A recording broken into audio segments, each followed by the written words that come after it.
What's up, YouTube? So in today's show, I'm going to talk about the special that 60 Minutes did on the Chinese migrants and give you my reaction to that piece. You can go see it on their YouTube channel. Highly recommend you go take a look at it. I thought it was a well put together piece, and it looks like it's part one of some other pieces that's going to be coming out, which I'll do videos on those too. But I just wanted to give my thoughts. So this was on Chinese migrants entering. Apparently they're the fastest growing group entering, which I did not know that. And in this video, you're going to see that all the Chinese migrants are coming through this little slither at the end of a gate, at the end of the fence. And they're all just coming. They all got backpacks. You're going to even see some that got their suitcases. Those are the ones that, you know, the middle class Chinese, the ones that got a little bit of money, they flew over. So we had some take the long way. Like they spoke with a 20-year-old. His trip took like 40 days for him to get here. And then you got the other ones, usually the one with the suitcase. They just fly directly to Mexico. Then they get with a smuggler who they pay about $400 to just drive them right on up to the border. And then they just cross right into this little section right here, which was very interesting because it is no resistance. You know, the Border Patrol is not right there to stopping them. None of that. You'll see in the clip how some of them are ditching their passports right before they cross over. And then they just walk on up, walk down a little bit, and then they basically surrender to Border Patrol. And it's really just that simple for them. It's just that simple. It's just that easy. When a reporter was asking, like, what's some of the reasons that, you know, you guys are coming over here, a lot of them were speaking about the economy back in China, which I was unaware. Apparently, well, some of them are coming because of the political climate. You know, the political climate in China is repressive. Get that. But it's also a sluggish economy, which I was not expecting. One lady has spoke of how she used to work at the factory, but now it's hard to get work at the factory. And so she's coming over here. And I thought that was interesting because I guess I just know Americans are such big consumers. And so, and all our stuff is pretty much made in China. I know a good majority. So I just never would have thought it was, you know, sluggish over there like that, to the point that, you know, so many want to come here. I mean, well, I still get them probably wanting to come here, just dealing with the political, if you want like some freedom, that's what one of the ladies said. I think she had like a COVID business. She left her two kids, young kids, behind to come over here. And when the reporter was like, you know, what you coming over here for? She didn't mention work. And so the reporter was kind of confused. Well, if it's not work, what you coming for? And she said freedom. So yeah, it was very interesting. In the report, they say over four days, they had witnessed 600 people crossing. Now, they also interviewed this man whose land is close by. It's a town of 500, but he has land that's close by where they're coming in at eventually. He has like 17 acres, and a lot of them are like building tents and stuff all over his land or whatever. He estimates that about 3,000 people are coming over every week, which is a lot. He said about 3,000. And he had told a story about how he had asked some of the migrants not to, like, I think they were like breaking down the trees and like burning them, like probably for fire, the heat. And I guess messing with his fencing. He had asked them, hey, can you not do that? He said they surrounded him. So he ran back to his house. He got his gun and he came and shot back in the air. He ended up getting arrested and they confiscated his gun. They didn't end up pressing charges on him, but they did take his gun from him, which I thought was crazy.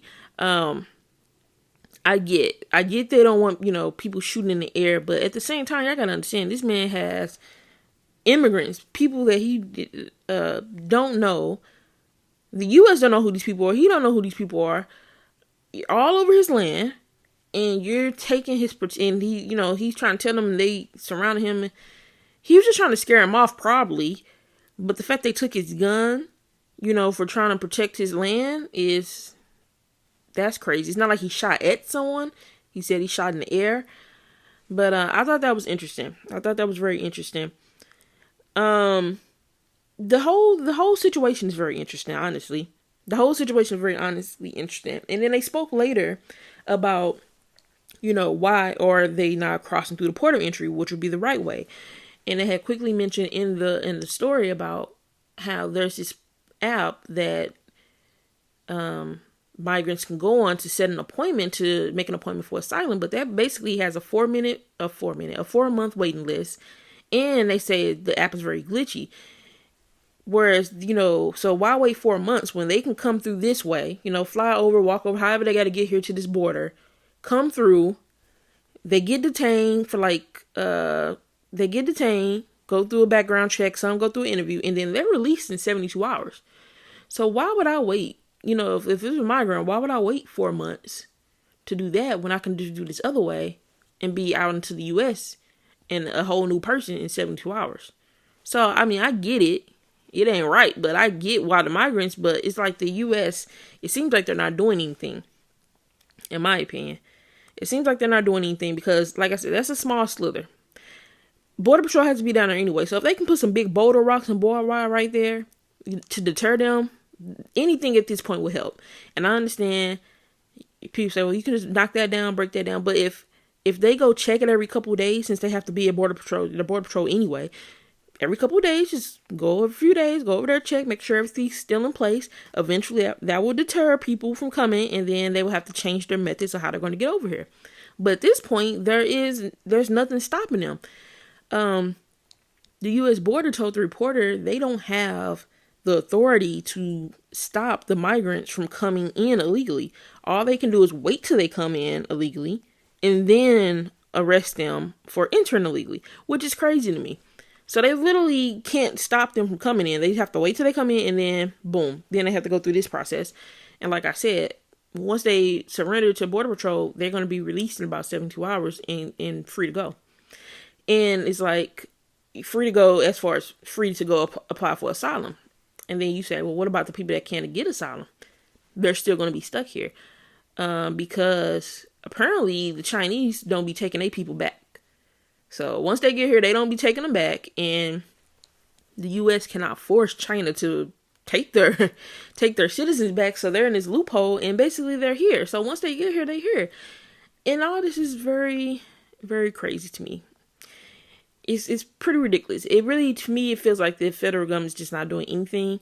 And I think a lot of the comments, when you read the comments on this story, it feels that same way too. Like just nothing is getting done.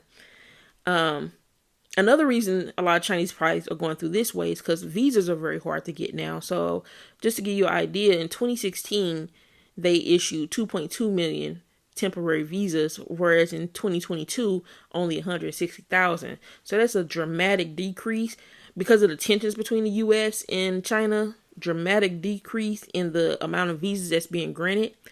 So, hey, they got a better chance just crossing this way. And then the other interesting statistic they brought up in the video was like about 55% of the Chinese migrants are granted asylum versus just 14% for the other nationalities. That's a big gap also. They get 55% are getting asylum versus 14. So all the odds are in their favor. All the odds are in their favor because think about it. They can come over here. As long as they got the money to get over here, which I guess it costs different money. One lady spoke about how she sold her house and it cost her about $14,000. So if they can save to get over here, they're good. They're good. Like if they can get, as long as they can get over here, get somebody to drive them to the border. Once they cross over, they're good because they know the Chinese is not going to take them back. And so then they're just here. So they can come over here with their new life, start their new life. And, be on about their day. And this is just not in regards to Chinese immigrants. This is a national security issue because, like I said, in the video, you will see some people, they will ditch their paperwork, their passports and all that stuff. I guess either so they can have a new identity or so the U.S. can't trace them back and try to send them back. But they ditch their paperwork and they essentially come over here and start a whole new life because it's not like the U.S. knows who they are. They can give a new name. However their country identifies them, give it a new country identification number, whatever they want, they can do. They can just come over here, start a new life, and be good as, and just live their life. Basically, you might wonder, well, how are they all getting over here? How do they all know about the same interest, right? Because the reporter was like, they saw a group, then 30 minutes later, they saw another group. Like, it's constant. Basically, all of them are finding out through some videos on TikTok that's giving them a step-by-step instruction on how to get over here. And so if it's a video showing them step by step how to get over here, I'm 100% sure there are other videos on TikTok to show them how to get the resources they need as far as getting shelter, housing, and as far as telling them how they can work, where they can go work. I mean, it's already a large Chinese base here. So if nothing else, they can go work for their people. They people going to understand why they came over. They know why they came over here. And so they people going to help them out. You stick with your kind. Most people stick with their kind. And they're going to end up being all right. I don't know if it's much of an outrage with the Chinese coming over here like that. Because, most Chinese have this. Well, most people have this idea of Chinese being hardworking people. Smart people, hardworking people. All about the books and things of that nature. So I don't know if it's just frowned upon with them coming over versus other nationalities like the Mexicans. I don't know. Maybe that speaks to why they get a 55% chance of getting asylum versus 14%. I don't know. Maybe they know the Chinese not going to cause trouble. I don't know. But either way it goes, it's still a national security issue for all nationalities crossing over the border because we don't know. The U.S. doesn't know who these people are. And then they're just releasing 72 hours out and, to go apply for asylum. And that's that. And I find that very crazy. Somebody made a comment of like, well, if it's a 4-month waiting list for the app. It's a 4-month waiting list to get an appointment on the app. But these people can come through illegally through this one section. They can be released in 72 hours. They get through all those people within 72 hours and release them. It's very interesting. Very interesting. And I'm not saying it's at every port, I'm sure different detention centers have different things, but all I'm saying is very interesting. At this point, it's clearly some type of agenda. Going on. All very interesting. And the U.S. federal government just seems like it's not doing anything at this point. It just doesn't make sense. It's almost getting ridiculous at this point.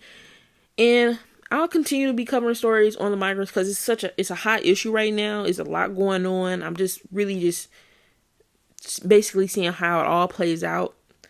And I'm definitely going to do a video when 60 Minutes come out with the second part of the video, the next segment of where do the migrants go after they're released from the detention center.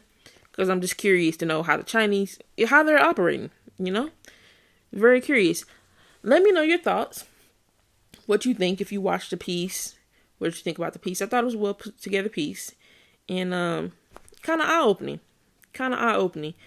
Because I didn't know they were the largest group. And I also didn't know that basically they get over here. They're good to go. Since the Chinese not taking them back. At this point, we got a whole new city coming in every year.